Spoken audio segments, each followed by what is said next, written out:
The laughter spread through the auction house like a wave the moment Dean Mercer raised his paddle. It wasn't the polite kind of laughter people swallow in public.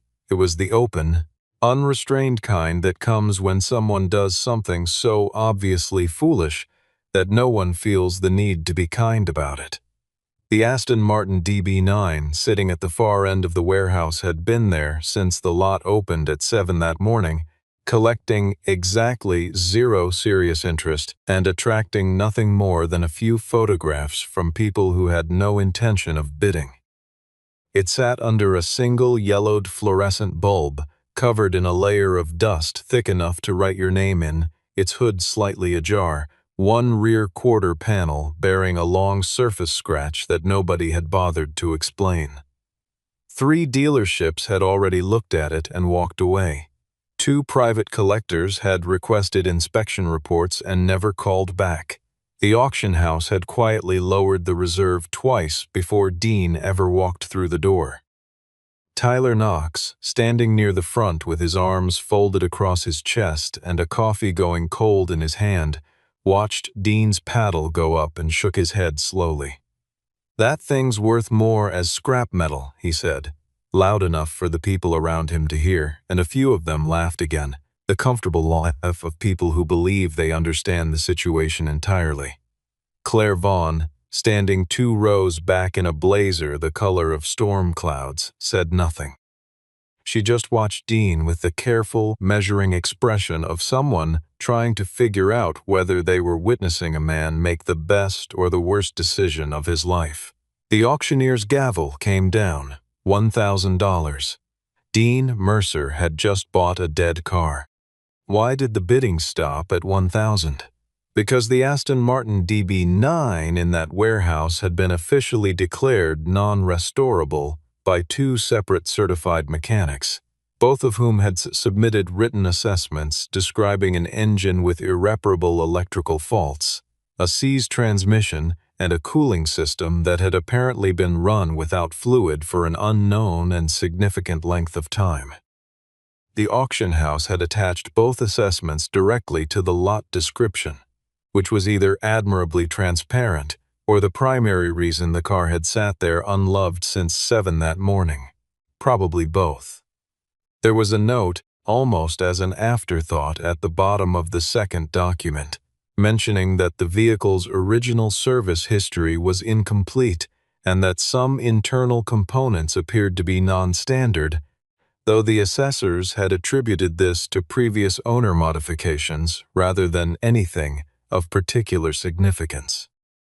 Dean had read all of this the night before on his phone, while Sadie finished her homework at the kitchen table, her pencil moving in the steady rhythm of someone solving problems that have correct answers. She'd looked up once and asked what he was reading. He'd said, "A car nobody wants." She'd considered this for a moment and then gone back to her math. The morning of the auction, she'd stood at the door in her school uniform and told him to be careful with the savings, and he'd kissed the top of her head and promised he would. $1,000 was, at that point, almost everything left in the account he'd been quietly building over 14 months of weekend work and carefully deferred expenses, groceries bought in smaller quantities, a heating bill paid week late, a jacket repair postponed until spring. Tyler Knox would later describe Dean's purchase as the kind of decision that makes you wonder if the guy knows something everyone else missed, or if he's just genuinely lost it. He said this to 3 different people over the course of that afternoon, and each time he said it, the tone left no ambiguity about which possibility he believed. The drive back to the house took 40 minutes with the DB9 secured on a flatbed. Dean sat in the cab of the tow truck and barely said a word. The driver, a quiet man named Darnell, who had been hauling broken vehicles across that county for 11 years and had long since stopped asking questions about the stories behind them, glanced over once and remarked that the car looked like it had a history. Dean said most things did. Sadie was already home when the flatbed turned onto their street, standing in the front yard still in her school uniform, watching the enormous shape of the DB9 materialize under its tarp like something being delivered from a different world entirely.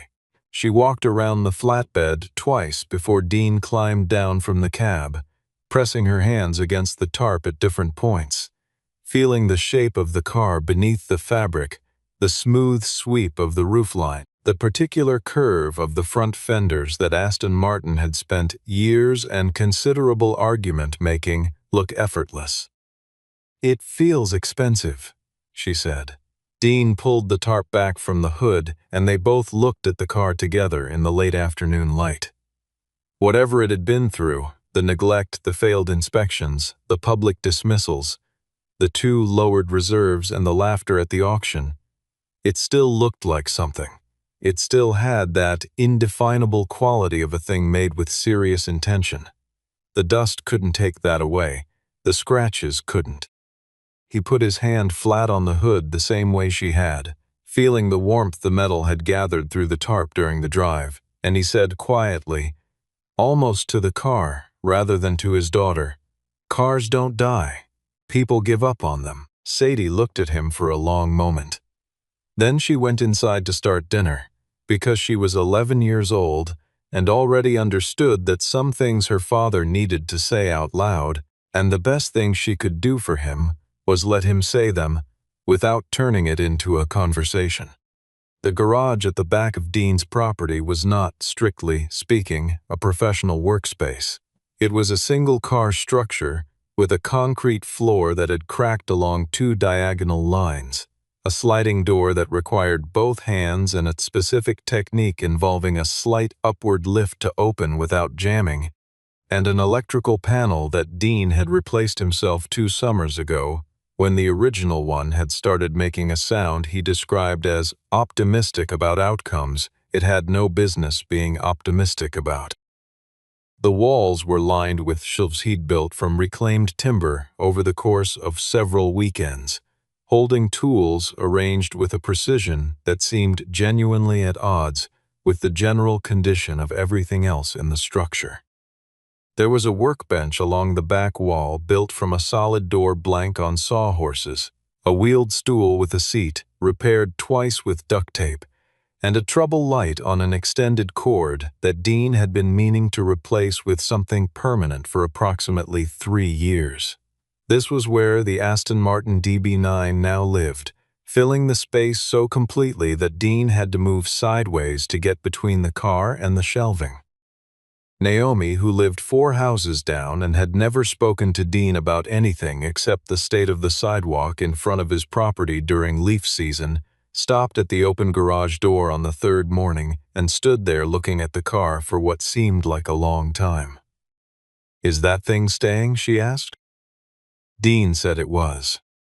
Naomi nodded slowly, the way people nod when the answer confirms what they already suspected, and went home and filed a complaint with the neighborhood association, which generated a formal letter that arrived 6 days later, citing aesthetic concerns and a storage clause that she had clearly spent time locating specifically for this situation.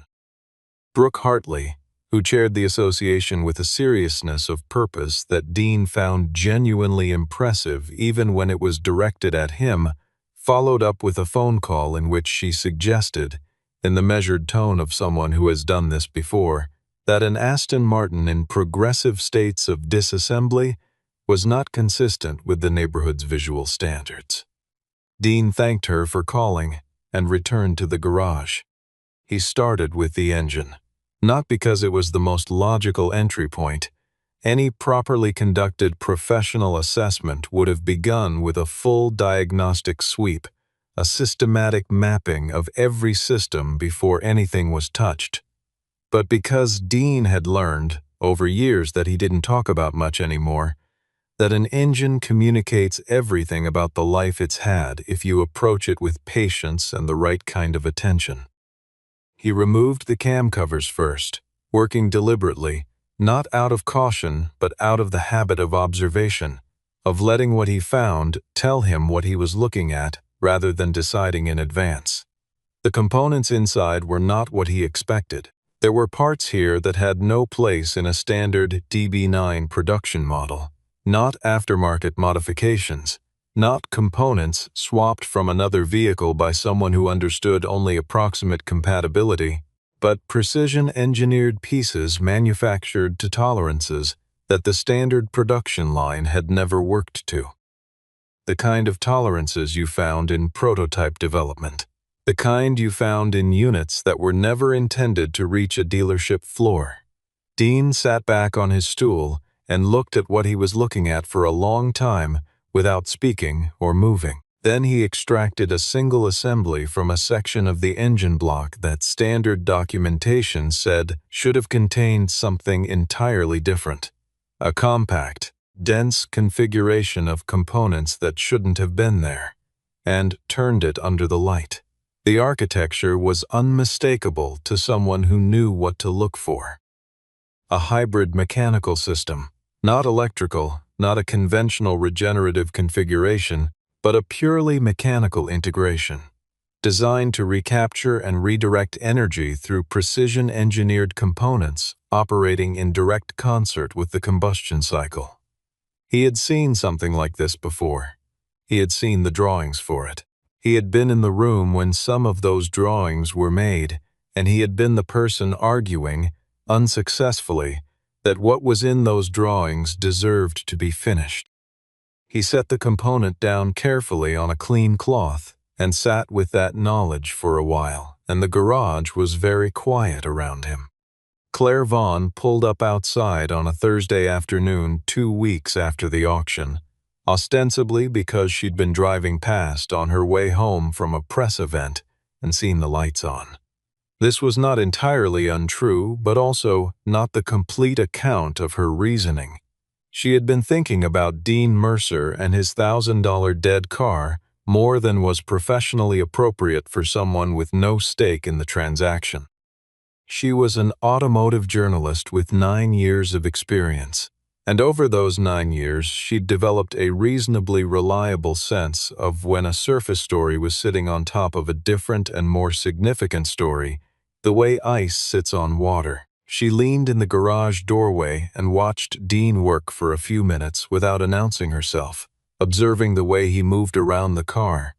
Unhurried, but not aimless, with the specific economy of motion of someone who is always thinking 3 steps ahead of what his hands are doing. He acknowledged her without apparent surprise and said she could come in. She stepped inside and looked at the engine components laid out along the workbench, each on its own cloth, each tagged with a small handwritten label, arranged in a spatial sequence she couldn't decode, but that clearly represented a coherent system of thought. "Tyler Knox says you don't know what you're doing," she said, because she was a journalist and direct questions worked better than tentative ones. Dean picked up one of the labeled components and held it under the light. "Tyler Knox has never opened one of these," he said. She asked what he was looking for. He was quiet long enough that she wondered if he was going to answer. Then he said, "I'm looking for what they didn't want anyone to find." The prototype was real. That was the part that took Claire the longest to process, because prototypes didn't end up at auction houses. They didn't get assessed at scrap value by lot houses in unremarkable towns on a Tuesday morning and sold for $1,000 to a man who'd read the listing on his phone while his daughter did homework. They got destroyed at the end of their useful life, or locked into secure long-term storage, or absorbed back into corporate holdings when the program that had generated them was discontinued and the files were sealed. The idea that one had simply slipped through, that a chain of corporate transfers and organizational reshufflings and inadequate documentation had allowed a classified development vehicle to drift invisibly from internal fleet to used car lot to auction warehouse without anyone along that chain recognizing what it was an accident of a scale that wasn't supposed to be possible. But the automobile industry was, underneath its carefully managed public image, an organization of human beings making decisions under time pressure with incomplete information, and incomplete information had its own momentum. The DB9 in Dean Mercer's garage had been built around an experimental hybrid mechanical system developed during a classified engineering program from the mid-2000s, a program whose existence had never been publicly acknowledged in any company communication, press release, or industry document. The system represented a fundamentally different approach to energy recovery than anything the industry was pursuing commercially at the time. Not a battery architecture, not a conventional regenerative braking system, but a precision mechanical integration operating at the level of the engine itself, extracting and redirecting energy through components, machined to tolerances that the production line didn't attempt. The program had been terminated after a catastrophic failure during high-load testing destroyed one of the prototypes.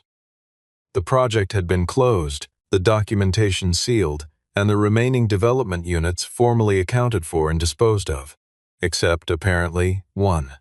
This wasn't a failed engine, Dean said one evening, setting down a component and looking at it on the cloth in front of him with an expression that was something between professional assessment and something older. It was an unfinished idea. There's a difference. He decided that night, in the quiet of the garage after Sadie had gone to sleep, to rebuild the prototype.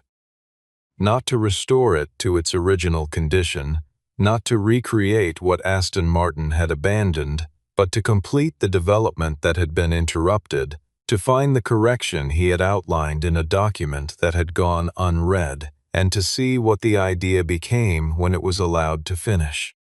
Dean had not always worked out of a cracked concrete garage in a mid-sized suburban neighborhood. This was the part of the story that Claire uncovered gradually, over weeks, through conversations with Dean that started as interviews and became something less formal, and through the kind of quiet background research that a journalist undertakes when she suspects the surface of a story is the least interesting part of it. Dean Mercer had spent 6 years as a powertrain development engineer at a prestigious automotive company, the last 3 of them in a division that did not appear in the public organizational chart and whose work was not discussed outside the building. He had left the industry, left it entirely, without transferring, without taking another position, without consulting anyone about the decision after his wife Paige died. Sadie had been 4 years old. Dean had gone home for the funeral and looked at his life from the outside for the first time in years, and the version he saw didn't include returning to a position in another city while raising a 4-year-old on his own. And something in him had also gone very quiet when Paige went. Something that had been the animating force of his professional ambition. And without it, he couldn't locate a reason to maintain the velocity at which he'd been moving.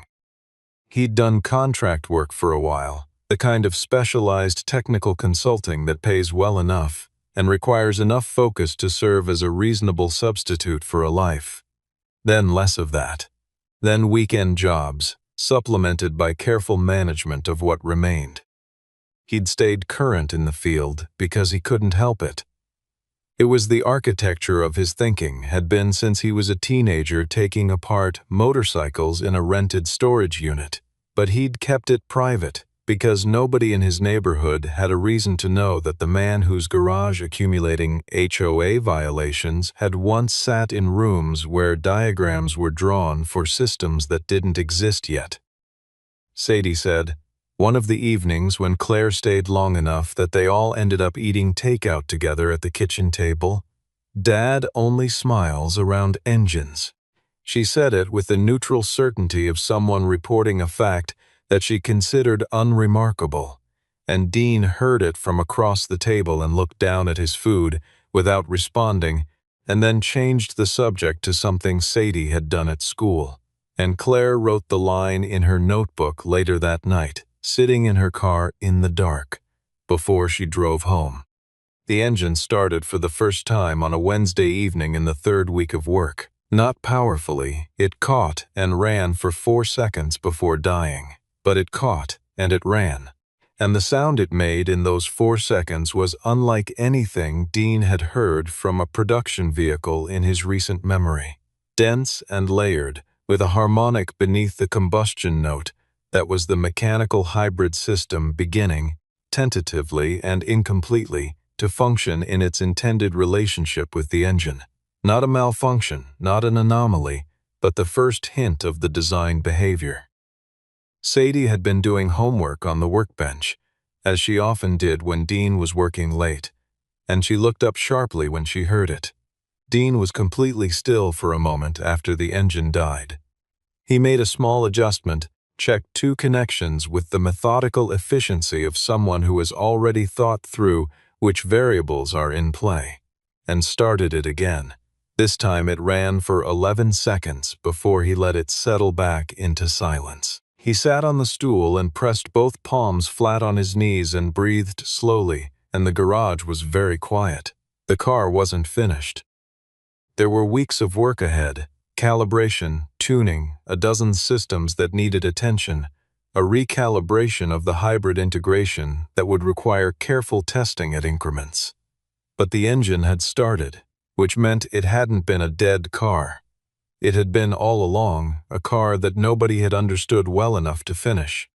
Naomi had the kind of instinct for significant moments that expressed itself as a practical inability to remain indoors when something interesting was happening on her street, and she filmed the first proper extended start on her phone from approximately 12 feet away, without asking, with the steady hand and clean audio of someone who had taken this kind of footage before, even if she couldn't have explained why. She uploaded it the same evening with the caption, "My neighbor bought a dead Aston Martin for $1,000, and I think it just started." The automotive community found the video within 6 hours, the way the automotive community always finds things, through a specific network of forums and enthusiast channels that operate largely outside the mainstream, where people who know what they're looking at circulate information with a speed and precision that larger media organizations have never quite managed to replicate. By the following morning, the video had moved beyond the enthusiast spaces into the wider automotive press, where the nature of the car, the non-standard components visible even in the phone footage, the acoustic signature of that start, which 3 separate engineers in separate comment threads identified independently as unlike any production DB9 they'd heard, began generating questions that the footage itself couldn't answer. Naomi texted Dean a link and then a separate apology, in that order, both messages arriving within 40 seconds of each other. Dean looked at his phone for a long time, standing at the workbench in the garage with the DB9 idling softly behind him. He looked up and out through the open garage door at the gray autumn sky, at the neighborhood going about its evening in the middle distance, and said nothing for a while. He hadn't been thinking about any of this. He'd been thinking about the car, about the calibration work that was still ahead, about a specific tolerance adjustment in the hybrid integration that he was going to need to resolve before the next test cycle. "I just wanted to hear it breathe again," he told Claire when she called him that evening. She asked how the car sounded when it ran. He described it for 10 uninterrupted minutes, and she listened to all of it without asking any questions, and the journalist part of her and the part of her that was just paying attention were, for once, doing exactly the same thing. Collectors started arriving within the week, not in numbers, not all at once. It was the gradual accumulation that reputation makes when it travels through a world that's small enough to have real word of mouth. A man named Gerald, who described himself carefully as semi-retired from the industry, and who arrived on a Saturday morning with no advance notice, stood outside the open garage door for 20 minutes before Dean acknowledged him and invited him in. Gerald said very little. He stood in front of the engine with the expression of a person who is identifying something they have been told, in specific terms, does not exist. He left after 40 minutes without asking about purchasing anything. There was nothing to purchase, but he called someone from the car on his drive home, and that person called someone else that same evening, and the circle expanded with the quiet efficiency of a world where trust operates through direct personal recommendation and nothing else. Within the following week, Dean had received 4 unsolicited inquiries about the vehicle, 2 of which arrived with numbers attached that he'd looked at once and set aside. Tyler Knox, whose dealership specialized in high-end European imports and who had been one of the more audible presences at the auction, heard about the collector interest and drove past the garage on 2 separate occasions without stopping. Claire observed him from her parked car on the second occasion, recognizing his vehicle, and noted his continued presence at the edge of events as something worth watching. Brooke Hartley's HOA complaint, still technically pending review, acquired a new dimension when she arrived at Dean's door with a revised version of the original letter that now included a newly discovered clause about commercial activity in residential zones. Dean accepted the letter with the same neutral courtesy with which he had accepted the first 2 and filed it in the folder with the others. The contact from Aston Martin arrived through Claire's professional email on a Tuesday morning, shaped in the form of a carefully worded inquiry from a senior legal representative asking whether Dean would be willing to discuss the vehicle's provenance and technical composition in a confidential setting at a mutually agreeable time. Claire read it twice before forwarding it to Dean with no additional commentary. Then she printed it and read it a 3rd time at her desk. The language was precise in a way that told her something important. They knew what the car was.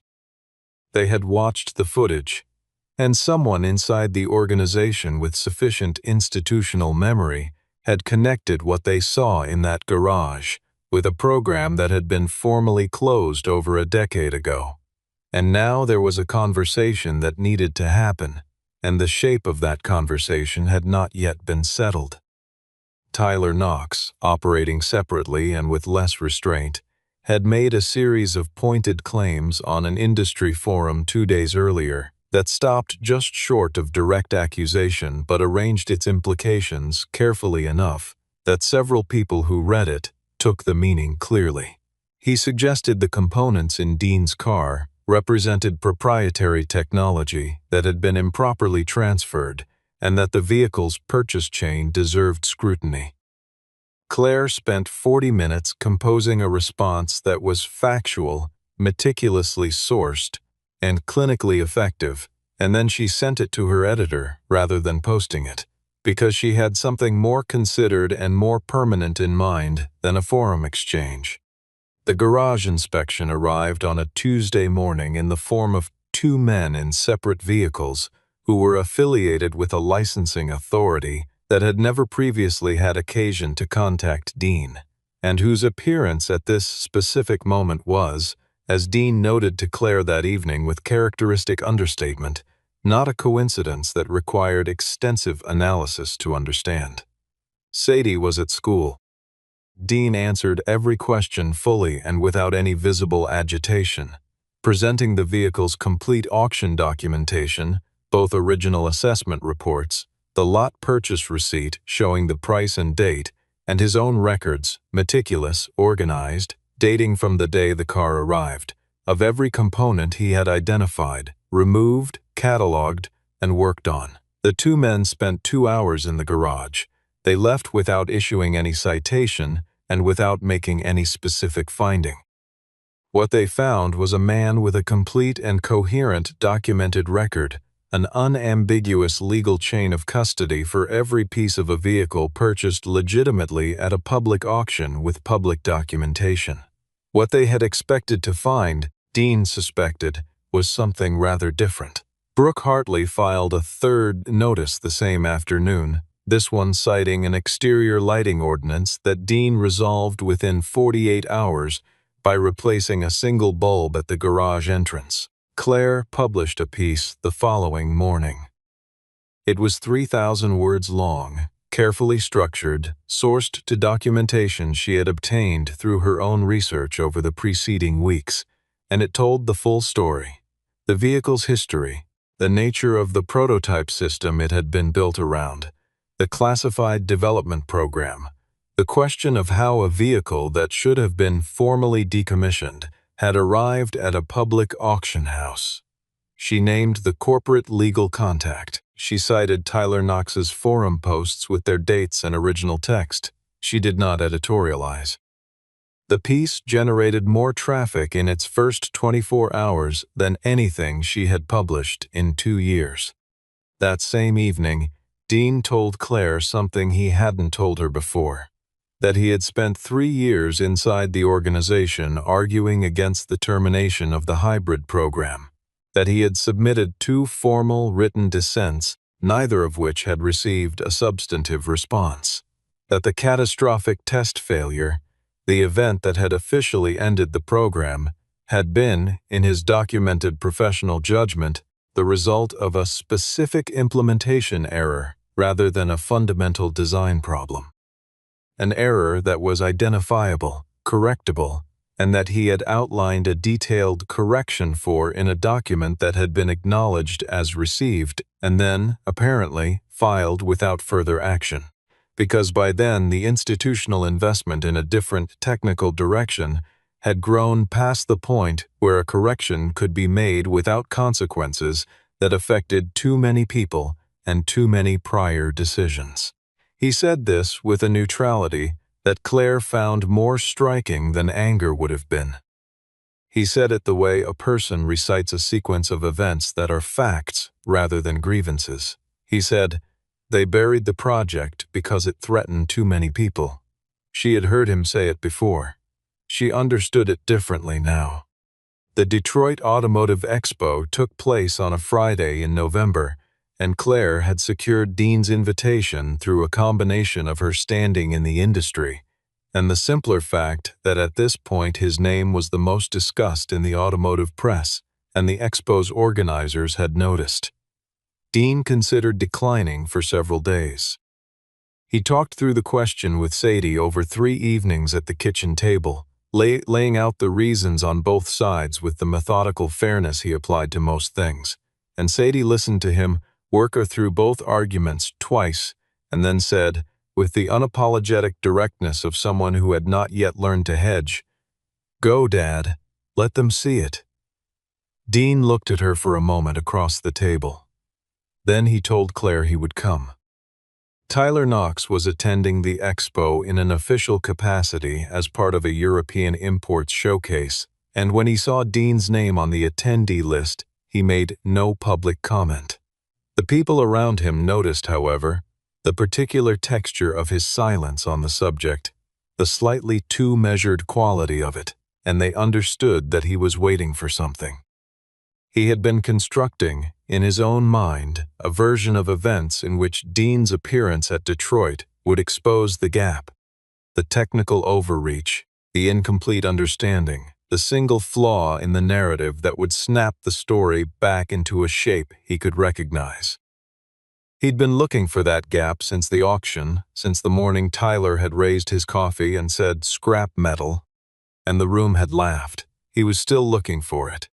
Dean drove the Aston Martin to the expo under its own power. The sound arrived before the car was visible, that layered, harmonically dense note that people who had watched the footage recognized immediately, and people who hadn't found difficult to categorize, because it sat in a register between sports car and something else, something that suggested mechanical processes operating in concert rather than sequence.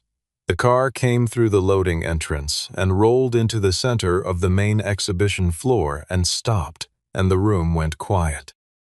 Not the polite, attentive quiet of a presentation about to begin, but the specific quality of silence that happens when a group of people simultaneously recalibrate their expectations of what they're looking at. Dean stepped out of the car. He was wearing the same jacket he wore in the garage.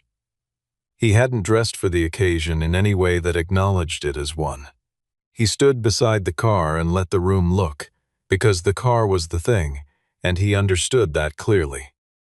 A senior powertrain engineer from a major European manufacturer, a man with 30 years of development history, and a name attached to a number of foundational patents, was the first to approach. He walked around the car slowly, the full circumference, twice. He crouched near the front wheel well to look at the roofline from a lower angle, which is a specific gesture that engineers make when they are trying to understand how a shape achieves an effect that isn't immediately obvious from standing height. He straightened up and looked at Dean directly. "Where did you rebuild this?" he asked. Dean's answer was immediate and unembellished. "Behind my house, between school pickups and overdue bills." The room absorbed this. The engineer nodded, slowly, with the expression of someone for whom the answer had clarified something larger than the specific question asked. He asked if he could examine the engine. Dean opened the hood. The room gathered around it. Engineers, collectors, journalists, manufacturer representatives, and the conversation that followed lasted nearly 2 hours and was conducted almost entirely in the precise, technical language of people who are looking at something they hadn't expected to be real. Tyler Knox stood near the entrance of the main hall for most of this, and watched the gathering grow. He watched it absorb nearly every technical presence in the room. He finished his drink, set the glass down on a standing table, and walked out through the entrance he'd come in. Claire saw him leave from her position near the car. She didn't follow him. She was watching Dean explain the hybrid mechanical integration to a group that included 3 engineers who had each, independently, spent parts of their careers trying to solve related problems, and the quality of the conversation, the way Dean moved through it, the unhurried precision of his language, the way the engineers leaned slightly forward when he described the correction he'd made to the implementation error, looked to her like something she had been trying to describe for weeks and could now simply point to.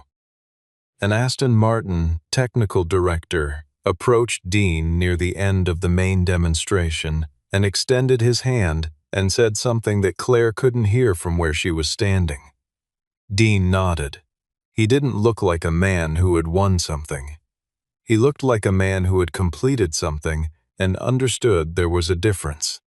The Mercer garage became, in the months that followed, the kind of destination that exists in the collector world as something between a workshop and a quietly held conviction. The sort of place that's mentioned in the specific, lowered tone reserved for things people consider genuinely rare. Dean didn't advertise. He didn't build a website or return the media inquiries that arrived in the weeks following Detroit. He took on 3 vehicles over the following 6 months, all referred by word of mouth, all of them cars with unusual histories and undocumented modifications that other workshops had declined to examine properly. He worked on each of them with the same methodical attention he'd given the DB9. He didn't work quickly, and he didn't work cheaply, and the people who understood what he was doing had no complaint with either condition. Gerald came back twice, once with a car and once simply to talk about a problem he'd been thinking about, and Dean found this a more natural use of an afternoon than most alternatives. The technical paper that Claire co-wrote with 2 engineers she had met at Detroit, documenting the hybrid mechanical system, its original development context, the implementation error that had ended the program, and the reconstruction, was published in an industry journal that 4 of the 5 major automotive manufacturers subscribed to. The paper cited the original development program by name. It identified the implementation error. It reproduced, with Dean's permission, a section of his formal dissent from 11 years earlier, the one that had been acknowledged as received and never answered. It did not ask for a response. It did not need one. The HOA complaint was formally withdrawn on a Thursday in December. Brooke Hartley's letter of withdrawal cited resolution of relevant concerns, which Dean read once, standing at the kitchen counter with his coffee, and then placed in the recycling. Naomi arrived that same evening with a casserole and an apology for the video, which Dean accepted in the order they were offered. She met Sadie, who showed her the labeled component shelf with an authority that came from 11 months of watching and learning, and explained, in terms that were more accurate than most adults could have managed, what a hybrid mechanical integration was and why it mattered. Naomi listened with genuine interest and asked 3 follow-up questions, each of which Sadie answered without hesitation. Claire came by the garage on a Sunday afternoon 2 weeks before Christmas, when the light was low and horizontal and the color of something kept warm for a long time. The DB9 was parked outside for the first time since Dean had finished it. Fully detailed, its silver paint reflecting the winter afternoon in long, slow curves that moved across the concrete as the sun shifted. Dean was at the workbench inside, working on something unrelated to the Aston Martin, and Sadie was sitting in the driver's seat of the car with the door open and her feet hanging out, pressing dashboard controls with the systematic curiosity of someone conducting research. Claire stood at the edge of the driveway and looked at all of it: the car, the afternoon light, the garage with its worn sliding door and its shelves of labeled components and its duct-taped stool, the man at the workbench who had bought a dead car for $1,000 at an auction where people laughed at him, and rebuilt it into the most discussed vehicle in his industry, and done it between school pickups and overdue bills and a folder of HOA notices accumulating in a kitchen drawer. "You rebuilt a car the industry gave up on," she said. Dean was quiet for a moment, and she could see him thinking through the way he wanted to answer. He looked out at Sadie, who had found the glove compartment release and was opening and closing it with the satisfaction of someone who has discovered a mechanism she likes. Then he picked up a small component from the bench, a bolt he'd been threading, nothing significant, and turned it in his fingers. "No," he said. "I rebuilt the reason I kept going." The afternoon light moved across the hood of the Aston Martin and threw a long, warm line of reflection across the garage floor and up the near wall.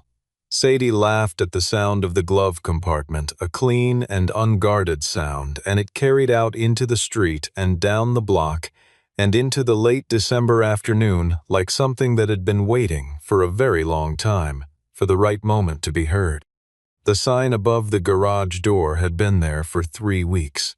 Sadie had painted it herself on a piece of timber she'd selected from the off-cut pile behind the shelving, using paint she'd found at the back of the tool cabinet and a brush she'd decided was the right size after testing 2 others. She had shown it to Dean before hanging it, holding it flat in both hands so he could read it straight on. He'd looked at it for a moment and then told her it was perfect, and she'd gone to get the ladder before he could say anything else. The letters were deliberate and slightly uneven and completely legible. "Dead cars welcome." 3 people had already called about it. Dean had taken all 3 calls, because that was the kind of garage this had always been. Not a showroom, not a destination for people looking to be impressed, but a place where broken things came to be understood, and where understanding them, fully and without shortcuts, was the only work that had ever felt worth doing. He had started each of those calls the same way, by asking the person to describe what they'd heard from the car before it stopped. What it sounded like, what it felt like, because that was where the story always started, not at the breakdown, before it.